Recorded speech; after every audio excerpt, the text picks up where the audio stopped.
Ben, bonsoir tout le monde. Ce soir, on continue sur le sujet des blessures de l'âme. La semaine dernière, on a fait un survol des cinq principales blessures d'âme. Et ce soir, on va regarder la première, une importante quand même.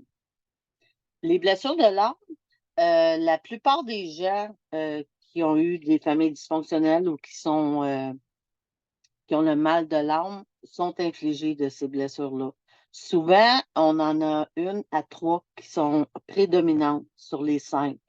Alors, c'est ça, cette semaine, j'ai fait un test et ma principale blessure de l'âme, c'est l'abandon, justement. Alors, quand je me suis un peu documentée sur le sujet, je reconnaissais des choses qui m'appartiennent aussi et que j'ai réussi quand même à sublimer euh, dans plein d'aspects de ma vie. Alors, c'est ça, en étudiant l'abandon, je me mémorisais des chansons. Depuis que je suis petite, des chansons sur la dépendance affective, sur le si t'es plus là, je vais mourir. On dirait que la société, au travers les chansons, au travers je sais pas, on dirait qu'ils nous nourrissent. Ils nourrissent ça chez nous. Il y en a deux qui me remontaient tout à l'heure. Il y a le si tu t'en vas, là, tu me tueras si tu t'en vas. Ça veut dire que si tu n'es plus là, là, moi, je suis plus rien. Fait que ça, c'est un petit peu une déclaration de dépendance affective qu'on fait en chantant. Puis inconsciemment, on se programme si mon mari meurt, moi, je deviens plus rien. Si mon enfant part, je suis plus rien. Tu sais, fait que c'est ça un petit peu la dépendance affective et le sentiment d'abandon. Il y a aussi Ne me quitte pas de Brel, là, tu sais, ne me quitte pas, ne me quitte pas, ne me quitte pas. Tout le monde a chanté cette chanson-là. Et c'est ça, on se programme. Ne me quitte pas. Tu sais. Tandis que la vraie réalité, c'est que les gens sont de passage dans notre vie. Les enfants arrivent dans notre vie, on les éduque, puis à un moment donné, ils refont leur vie, ils s'en vont avec leur femme, puis ils ont des enfants, puis la roue, elle continue. On ne peut pas arrêter les gens, on ne peut pas enchaîner les gens, on ne peut pas forcer les gens à nous aimer, tu sais. Fait que la blessure de l'abandon, c'est un peu ça qu'elle va toucher. Elle va toucher, c'est subtil, hein? C'est subtil, puis souvent, on est en plein dedans, puis on s'en rend pas compte, tu sais. La blessure de l'âme, elle nous est infligée. Elle nous est infligée des fois par des comportements que nos parents ont eus, par le divorce, par la mère qui nous abandonne à l'orphelinat, par le père qui s'en va à la guerre, qui s'en va à l'armée, qui s'en va travailler à l'extérieur, un père absent. Alors, c'est ça, on nous l'apprend, on nous l'inflige ou on l'hérite, tout simplement. On l'hérite. Ça peut être un héritage euh, mémoriel. Les mémoires de nos parents, on gobe ça, nous autres, puis on se forme au travers de toutes les carences que nos parents ont. Alors, c'est ça, la dépendance, l'abandon se,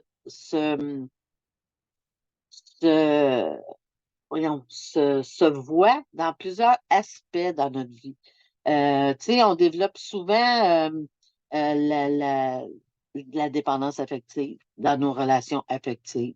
Essayer de retenir le monde. Tu sais. Si quelqu'un s'en va, tu as peur qu'elle meure. Là, tu sais. Si toi, tu n'es pas là, la personne n'est plus rien. Là. Tu sais, on développe des névroses. C'est des genres de maladies mentales à un petit degré qui, s'il n'est pas traité, ça grandit, ça grandit, ça grandit, puis à un moment donné, ça prend toute la place. Tu sais. Alors, c'est ça, l'abandon, c'est un sentiment d'insécurité. On développe des sentiments d'insécurité. On cherche toujours à se faire rassurer par les autres. Tu sais, aide-moi, valide-moi, je suis correct. Tu sais, si je suis pas correct, là, ben, tu vas m'abandonner, fait qu'il faut que je sois correct. Fait qu'on performe. Il y en a qui vont même jusqu'à la, le perfectionnisme. Tu sais, tout est parfait, là. sont plus capables de respirer, mais tout est parfait dans leur vie. Tu sais. Alors, c'est ça. On développe des compulsions aussi. On développe des compulsions. Euh, on compulse parce qu'on essaie de remplir ce trou-là. Un trou, parce on est comme troué, puis on cherche à remplir ce trou-là. Et puis, ça peut nous développer des tangentes, tu sais, que ce soit avec la nourriture, avec la dépendance affective. Il y en a qui ne sont pas capables d'être 2 minutes seuls. Tu sais, ils sont pas capables ils sont insécures. On s'accroche à des animaux. Il y en a qui s'accrochent à des animaux, là. Si mon chat meurt, m'a mourir, tu sais. Alors, c'est ça, tu sais, ça devient une maladie qui grandit d'année en année et de temps en temps. Alors, c'est ça, on devient obsédé aussi. On devient d'obsédé ou on fuit les relations, peut en venir à fuir les relations parce qu'on a peur de se faire abandonner. Fait qu'on abandonne avant d'être abandonné. Tu sais. Fait que c'est un peu ça, des fois, c'est ça. Ça peut être, même tes deux parents peuvent avoir été présents physiquement, puis le papa, il est là, mais il est là parce qu'il faut qu'il soit là avec la femme puis le bébé, mais il n'est pas là. Fait que toi, émotivement, là, tu n'es pas obligé de te faire rejeter, de sentir l'abandon. Tu te sens abandonné parce que la personne n'est pas présente. Puis ça, tu recrées ça des fois aussi en couple. Tu t'amènes des relations, puis la personne est là, mais elle n'est pas là.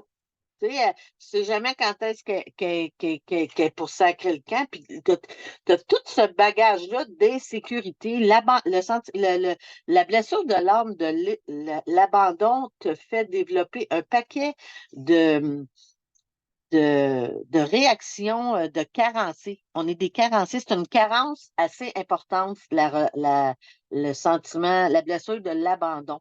Elle est quand même assez importante parce qu'elle nous blesse, nous, puis elle blesse souvent l'entourage parce que les gens me disent que c'est qu'elle a, comment est-ce que tu veux que je t'aide?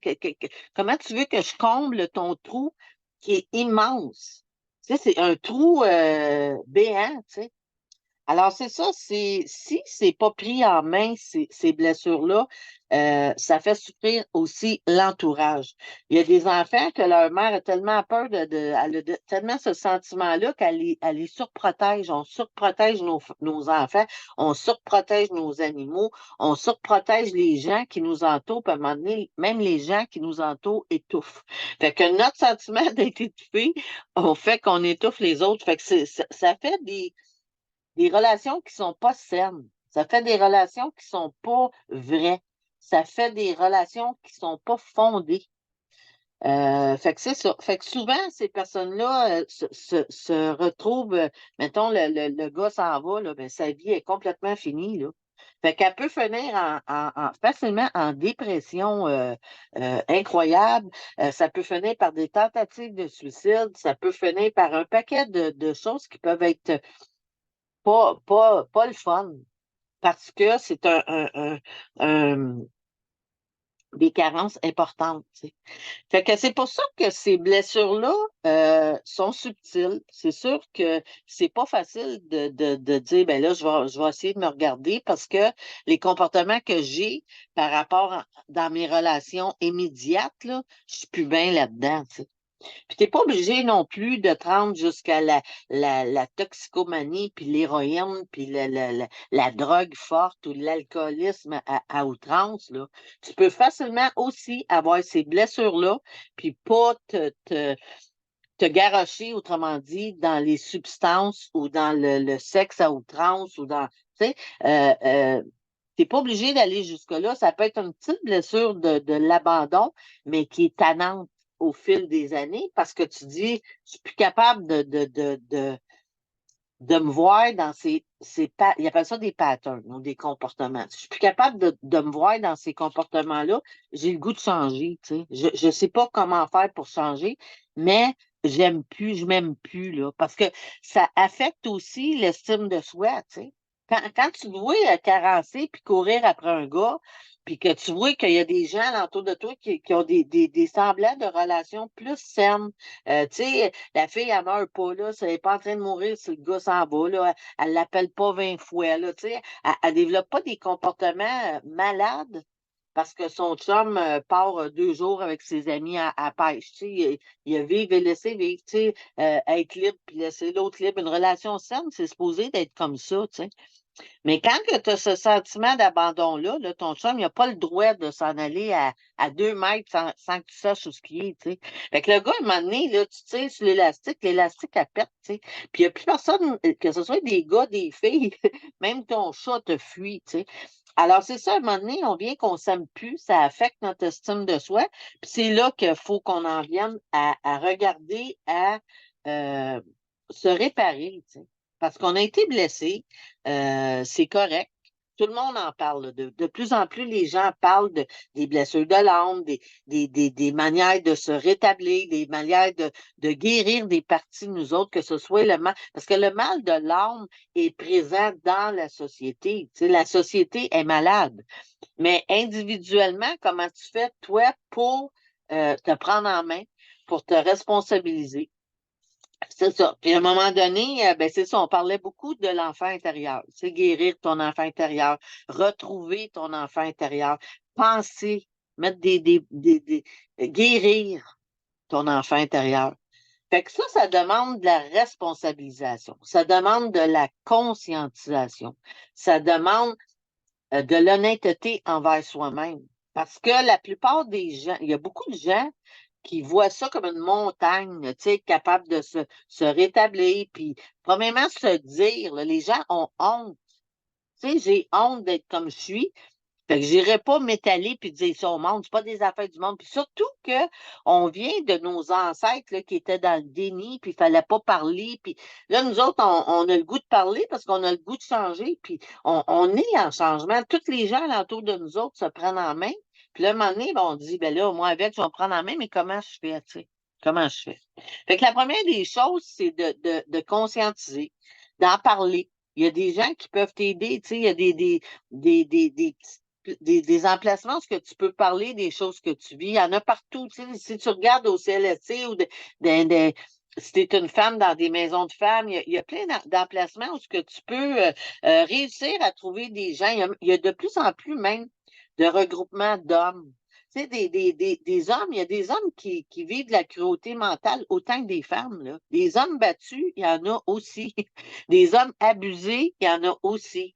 Des hommes qui ont des problèmes de comportement, il y en a autant que les femmes. Tu sais. Fait que de plus en plus, c'est plus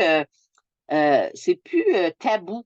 Que tu sois un homme ou une femme, tu as des blessures, tu as le goût d'être mieux dans ta vie, tu as le goût de retrouver le bonheur, mais tu te prends en main. Tu sais. Fait que là, tranquillement, pas vite, ben, tu te prends en main, tu te responsabilises, tu parles avec d'autres gens, puis tu réalises que tu n'es pas tout seul. Tu sais. Quelles que soient les choses que tu as vécues, que ce soit de l'abus, que ce soit un paquet de choses, tu n'es pas tout seul. Puis en parlant avec quelqu'un qui a vécu la même chose que toi, ben, tu te renforces.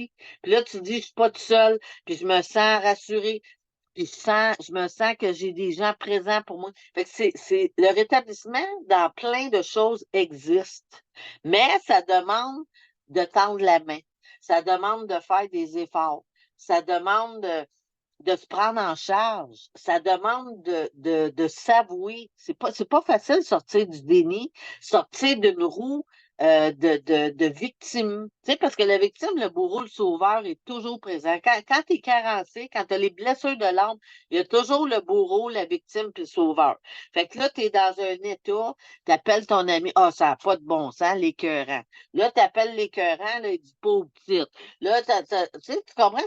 C'est toujours ces triangles-là malsains sont toujours présents tant que tu as des blessures. Tu sais. Quand tu commences à te guérir, ben, tu as de moins en moins besoin d'être victime. Parce que tu te responsabilises puis tu dis, OK, j'ai j'ai- j'ai- j'ai- j'ai reçu, j'ai subi, j'ai vécu plein de choses qui sont pas drôles puis je me prends en main. Tu sais. Fait que là, c'est de se prendre en main puis de faire les efforts qu'il faut, tu sais, que ce soit de faire des thérapies, que ce soit de faire des meetings, que ce soit d'écrire, que ce soit de faire des intensifs, du travail sur l'enfant intérieur, du travail il y a plusieurs façons de se regarder, puis de se prendre en main, puis de continuer à s'en aller vers un mieux-être. Parce qu'à un moment donné, on n'est plus bien là-dedans, là, tu sais. Puis, ce que je peux te dire, moi, je suis dans la soixantaine, que si tu ne te prends pas en main, à un moment donné, tu vieillis, tu vieillis, tu vieillis, tu vieillis, puis tu deviens laid. Parce que les personnes qui ont pris aucunement charge et responsabilisation de toutes ces bébites-là, à un moment donné, ça grossit, puis tu viens que tu n'es plus vivable, tu n'es plus capable de te vivre toi-même, tu sais.